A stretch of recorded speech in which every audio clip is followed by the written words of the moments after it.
할렐루야. 오늘도 하나님의 풍성하신 은혜와 기쁨이 여러분들 모두에게 충만하시길 주님의 이름으로 축원합니다.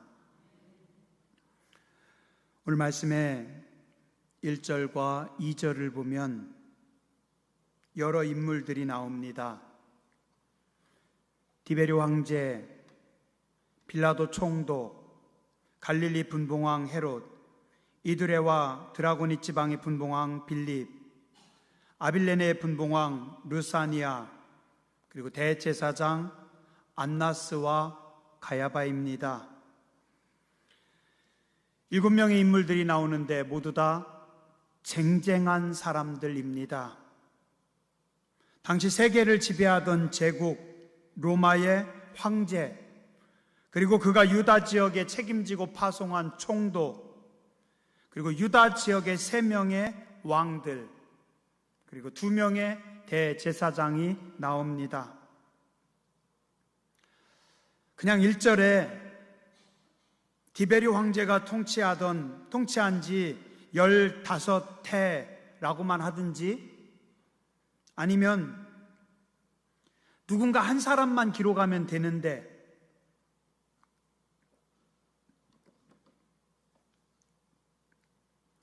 당시의 최고 통치자들의 이름을 5명이나 기록한 이유가 뭘까요? 또한 오늘 본문 3장 2절에 보면 대제사장이 안나스와 가야바 2명으로 나옵니다. 이스라엘에서는 어느 시대든지 대제사장은 한 사람뿐입니다. 한 사람이 은퇴하고 나면 다른 사람이 이어서 대제사장을 하는 겁니다. 그래서 먼저 나온 안나스는 현재 대제사장인 가야바의 장인이고 이미 은퇴한 대제사장입니다. 물론 아직 막강한 영향력을 발휘하고 있습니다. 그래서 요한복음 18장 13절에 보면 예수님께서 잡히셔서 재판을 받을 때 먼저 안나스에게 끌려가고, 그리고 그 다음에 다시 가야바에게 끌려가십니다. 그러나 보통의 상식으로 보면 굳이 은퇴한 대제사장의 이름까지 기록할 필요는 없는데, 오늘 누가복음에서는 은퇴한 대제사장까지 넣어서 대제사장을 2명 기록하고 있습니다. 로마 황제로부터 시작해서 총독, 왕들까지 세속의 최고의 정치 지도자들 5명, 그리고 2명의 종교 지도자들, 합하면 몇 명 되나요? 7명이죠. 그죠?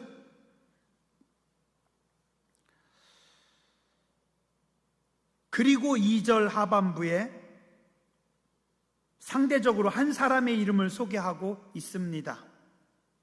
누군가요? 바로 사가랴의 아들이며 예수님께 세례를 베푸신 세례 요한입니다. 7명의 당대 최고의 통치자들과 1명의 선지자. 7이 완전 숫자인 건 다 잘 아시죠?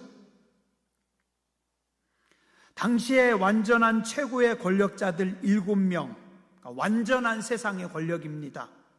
그리고 1명의 선지자. 근데 또 그 선지자는 어디 있냐면 빈 들판에 서 있습니다. 최고의 권력을 가진, 모든 것을 다 가진 7명의 통치자들과 아무것도 없는 빈 들판에 1명의 선지자. 그러나 가장 중요한 게 뭔지 아세요? 2절에 보면 황제와 총독과 왕들과 대제사장들에게는 하나님의 말씀이 임하지 않는데 빈 들에 서 있는 요한에게 임하셨습니다. 정치적으로, 종교적으로 절대적인 권력을 가지고 있었던 자들이지만 하나님은 그들을 찾아가지도 않으셨고 말씀하지도 않으셨고 빈 들에서 아무것도 가진 것이 없는 초라한 세례 요한에게 말씀하신 것입니다. 세상의 권력자들과 돈이 아닌 하나님의 말씀과 은혜가 오늘 빈 들에 임합니다. 보시는 김에 한 가지만 더 살펴볼게요. 제가 지지난주까지 누가복음 1장과 2장을 통해서 의인들, 예수님의 사람들, 예수님 주변의 스텝들을 소개해 드렸습니다. 한 번 더 생각을 더듬어 보시죠. 1장 6절에서 하나님 앞에 의인이며 주의 모든 계명과 규례대로 흠이 없었던 부부, 누군가요?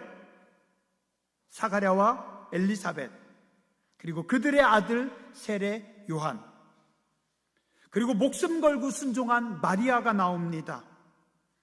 2장 8절에서는 밤에 밖에서 양을 치던 목자들, 25절 이하에 의롭고 경건하며 이스라엘의 위로를 기다리던 성령 충만한 시몬 할아버지, 36절에 성전을 떠나지 않고 주야로 금식하며 기도했던 여선지자 안나가 나옵니다. 사가랴, 엘리사벳, 세례 요한, 마리아, 그리고 목자들은 좀 어쨌든 한번 치고 시몬 할아버지, 안나 할머니, 7명이 조금 넘습니다. 성경은 비록 세상에서는 별 볼 일 없을지라도 예수님 옆에서 예수님을 도왔던 의로운 여러 사람들의 이야기를 누가복음 1장의 80절, 누가복음 2장의 40절, 합하면 120절을 할애해서 예수님 주변에 예수님을 도왔던 분들의 이야기를 기록하고 있습니다. 그러나 이 당시 최고 통치자들 5명, 그리고 2명의 제사장, 최고 통치자들 5명은 성경에 한 절, 2명의 제사장은 반절, 7명을 합하면 한 절 반 성경에 기록하고 있습니다. 우리 인생은 크로노스의 시간들, 세상의 자랑거리로 판단하는 것이 아니라 하나님께 붙잡혀 쓰임받은 카이로스의 시간들로 평가됩니다. 이때 세례 요한에게 임한 하나님의 말씀은 무엇인가요? 오늘 본문 3절에서 6절입니다.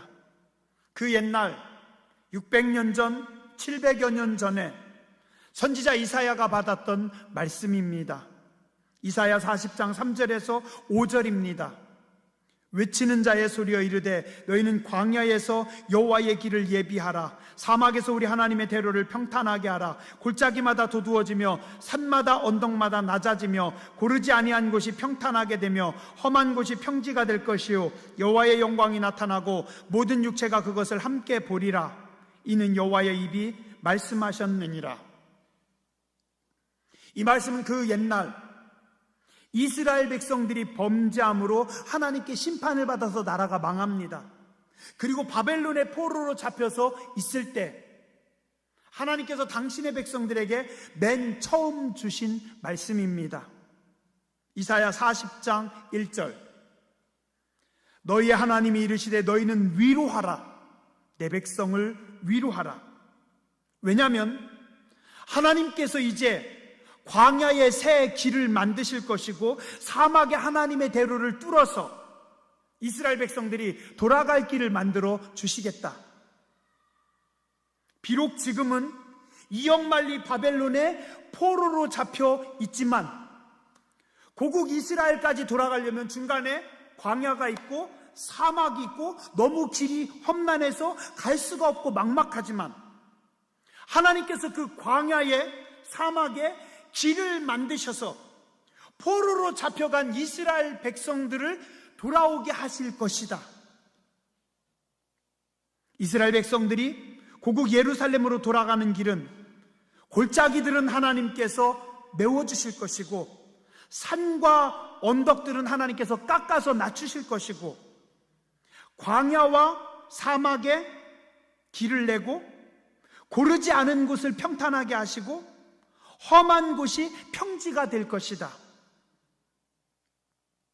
그 옛날 이스라엘 백성들은 그들을 보살펴줄 왕도 군대도 없었지만 하나님께서 친히 모든 문제들을 해결하시고 광야와 사막에 길을 내셔서 그들이 고국으로 돌아가게 하실 것이다 말씀하십니다.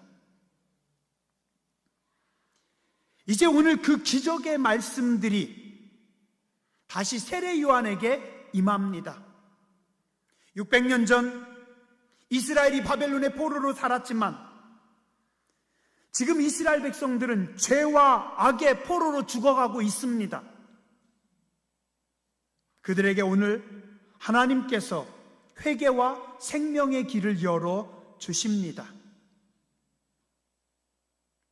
죄 때문에 죽을 영혼들을 살리는 놀라운 말씀이 세례 요한에게 임합니다. 당시의 최고의 힘과 권세를 자랑하던 권력자들, 정치 지도자들, 종교 지도자들에게는 어느 누구도 할 수 없는 일을 오늘 세례 요한에게 하나님께서 말씀하셨습니다. 그러니 주님께서 여자가 낳은 자 중에 세례 요한이 가장 크다고 칭찬할 만합니다. 오늘 이 시대도 마찬가지입니다.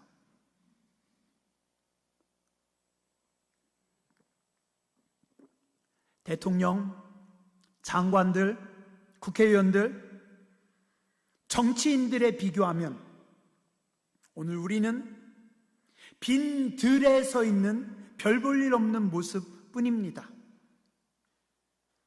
그러나 우리 하나님의 말씀은 초라한 우리에게 임할 것이고 우리는 영혼을 깨우는 사명자들임을 믿으시기 바랍니다. 찬송가 508장에 보면 이런 가사가 있습니다. 우리가 지금은 나그네 되어도 화려한 천국에 머자나 가리니 이 세상 있을 때 주 예수 위하여 끝까지 힘써 일하세. 주 내게 부탁하신 일 천사도 흠모하겠네. 화목해 하라신 구주의 말씀을 온 세상 널리 전하세.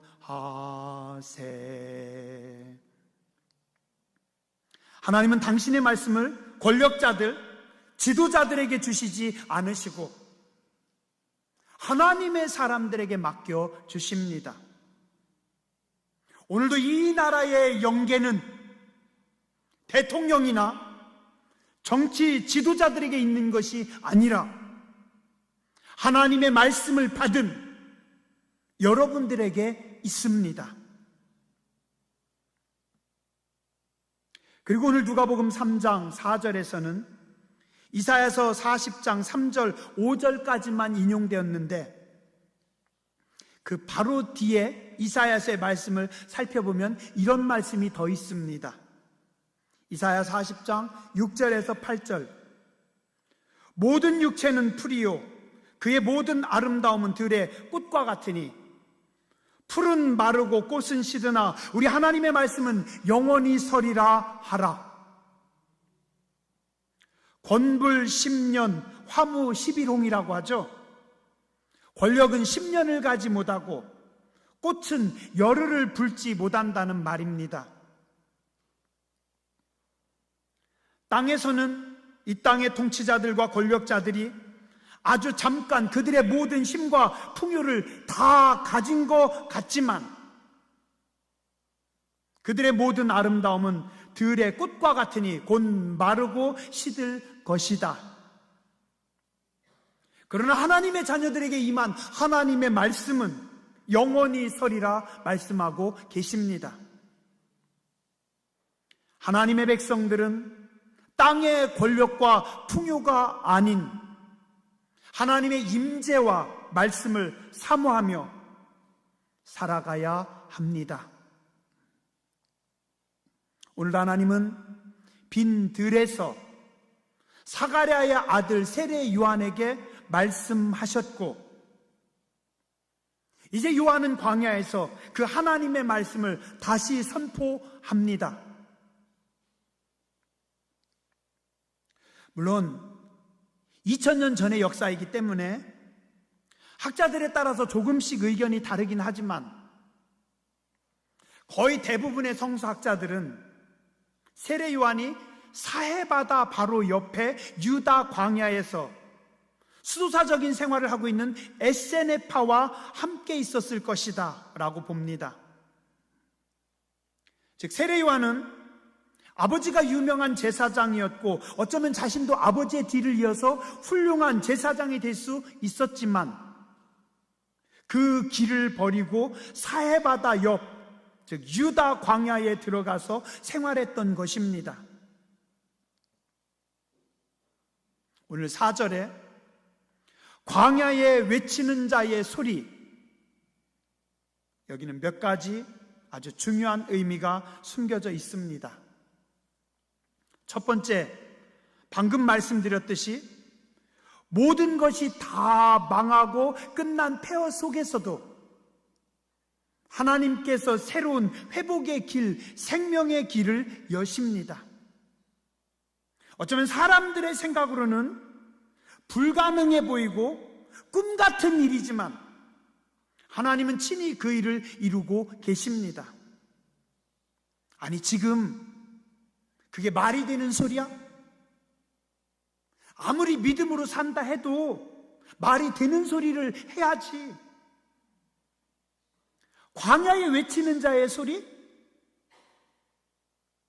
어쩌면 사람들이 보기에는 황당하고 어리석어 보이고 어떤 사람들은 광인의 미친 소리라고 할 수도 있습니다.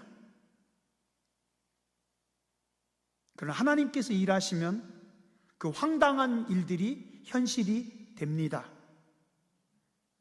시편 126편 1절에서 2절에 그 옛날 600년 전의 예언이 현실로 이루어졌습니다. 여호와께서 시온의 포로를 돌려보내실 때 우리는 꿈꾸는 것 같았도다.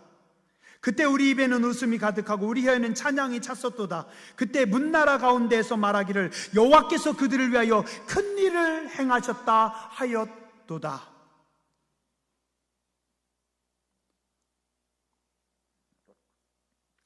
오늘 말씀의 4절과 5절에 보면 이스라엘 백성들의 귀환을 막는 모든 문제를 하나님께서 친히 다 풀어버리십니다. 골짜기는 메워지고 모든 산과 작은 산은 낮아지고 굽은 것은 곧아지고 험한 것이 평탄해질 것이다. 그래서 결론은 어떻게 되나요? 6절입니다. 모든 육체가 하나님의 구원하심을 보리라. 한번 따라서 하시죠. 모든 육체가 하나님의 구원하심을 보리라. 누가 하신다고요? 아무도 상상할 수 없는 일들이었고 말도 안 되는 엄청난 일들이었지만 하나님께서 친히 하십니다. 이것이 600년 전 이사야를 통해 이스라엘 백성들에게 선포되었고 실현된 말씀입니다. 그리고 오늘 세례 요한을 통해서 또 다시 선포되고 있습니다. 예전에는 이 광야와 사막이 이스라엘 백성들이 고국으로 돌아가는 길을 가로막는 걸림돌인 줄 알았는데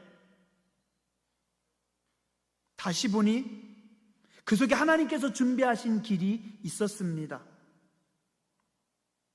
광야는 하나님의 은혜가 있고 사랑이 숨겨진 땅입니다.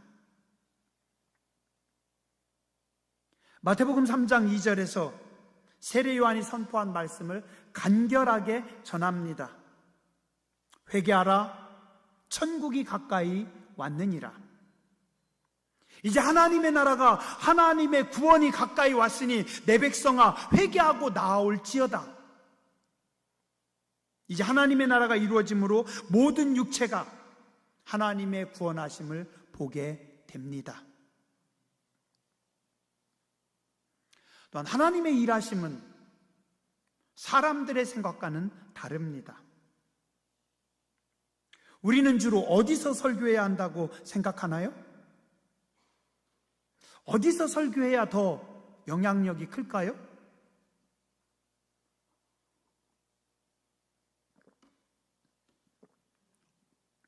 여러분들 주변에 누군가 개척을 한다고 하면 어디서 개척하라고 하고 싶어요? 사람 많은 도시, 그 다음에 가능하면 돈이 많거나 힘이 있는 사람들과 함께 시작하면 더 좋겠죠?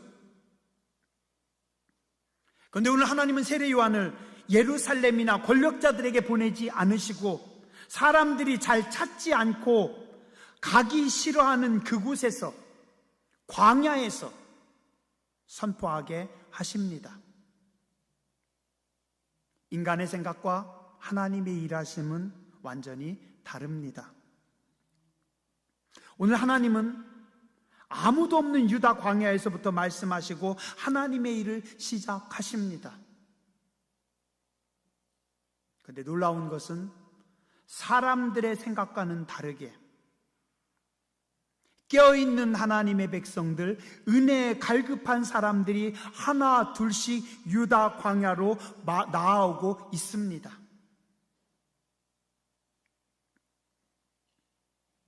하나님의 말씀은 들을 귀가 있는 자들은 다 나와 찾아 듣지만 말씀이 천둥벼락같이 선포되어도 귀먹고 눈먼 백성들은 들을 수가 없습니다. 그런데 오늘 말씀의 7절을 보면 하나님의 뜻을 따라 살 마음은 없어도 하늘의 복은 받고 싶었던 사람들이 요한에게 세례를 받으러 나옵니다.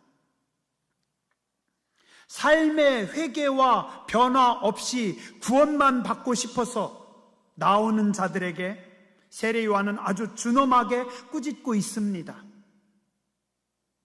8절입니다.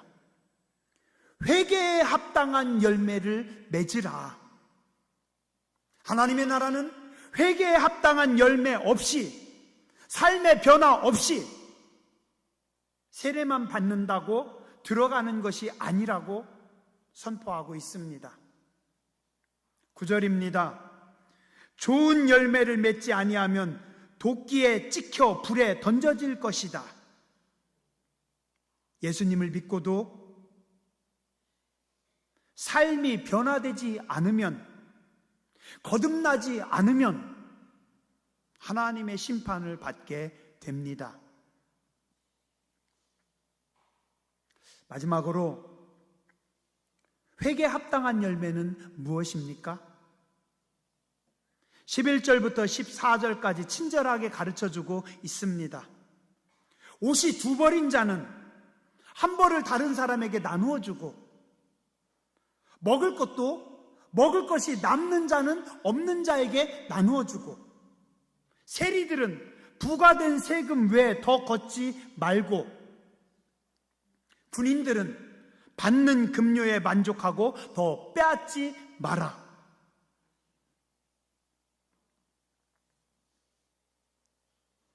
마태복음 6장 24절 이하에 보면 예수님께서 말씀하십니다.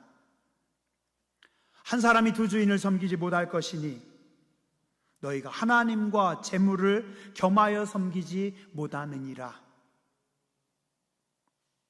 목숨을 위하여 무엇을 먹을까, 무엇을 마실까, 몸을 위하여 무엇을 입을까 염려하지 말라.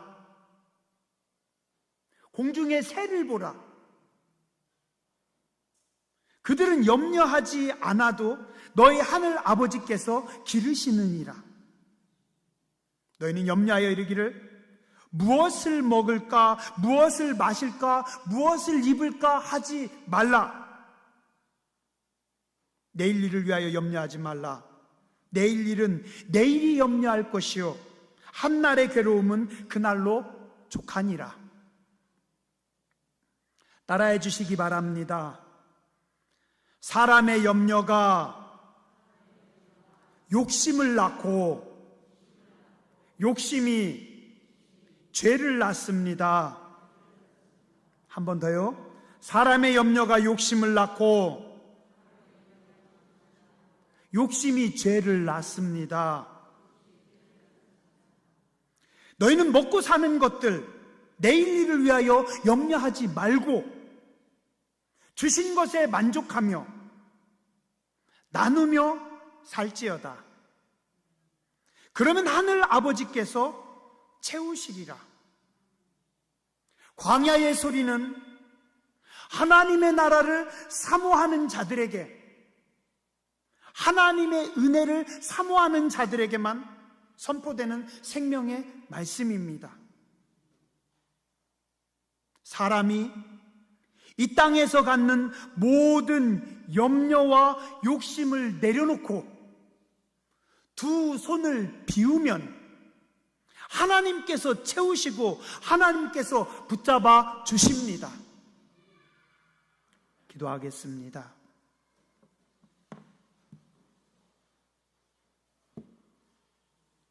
거룩하신 하나님, 은혜로우신 주님, 우리는 세상 사람들이 부러웠습니다. 권력자들이, 성공한 사람들이, 돈 있는 사람들이.